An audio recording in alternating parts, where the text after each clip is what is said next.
Good morning, সবাই কেমন আছো? আশা করি সবাই ভালো আছো, আর আমিও ভালো আছি। এখন বাজে সকাল 7টা, আর আমার ভাত বসানো হয়ে গেছে গা। আর আমার সাথে আমার হাজবেন্ড একটু হেল্প করতেছে। আর আমি সত্যি কথা, মানে ছোট মাছটা একটু ভাজতে কমই পারি, কারণ হচ্ছে প্রতিদিন তো মায়ের বেশিরভাগ রান্না রান্না করে, অন্য রান্না রান্না সবকিছু করতে পারি, কিন্তু মাছ ভাজাটা মানে ছোট মাছগুলো আমার বেশিরভাগ ভাঙা যায় না। তো যাই হোক, হ্যাঁ, একটু ভাজা নিতেছে। তো দেখা যাক কি কি রান্না করি। তো কালকের ব্লগটা তো দেখলাই। আর কালকের ব্লগে এটা দেখাতে ভুলে গেছি যে আমার মা আইছে। তো মা আর আমার মেয়ে হচ্ছে আমার শাশুড়ি ঘরে, যেহেতু আমার শাশুড়ি মা বাড়িতে নাই। তো দেখো, আমার খাট গোছানো কমপ্লিট। তো এখন যাবো রান্নাঘরে।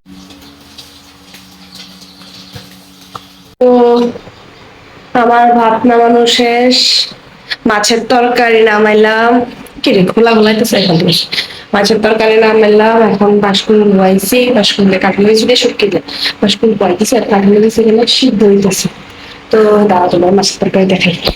আমার মাছের তরকারি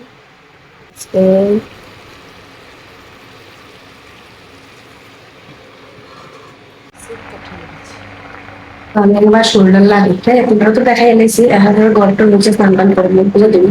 তো চলো। তো এখানে দেখো বাসপুর রান্না করতেছি, লাস্ট পর্যন্ত তোমরা শেয়ার করছি না, কারণ তাড়াতাড়ি করে এসে সবকিছু শেষ করে পূজাটাও দিতে দেবো।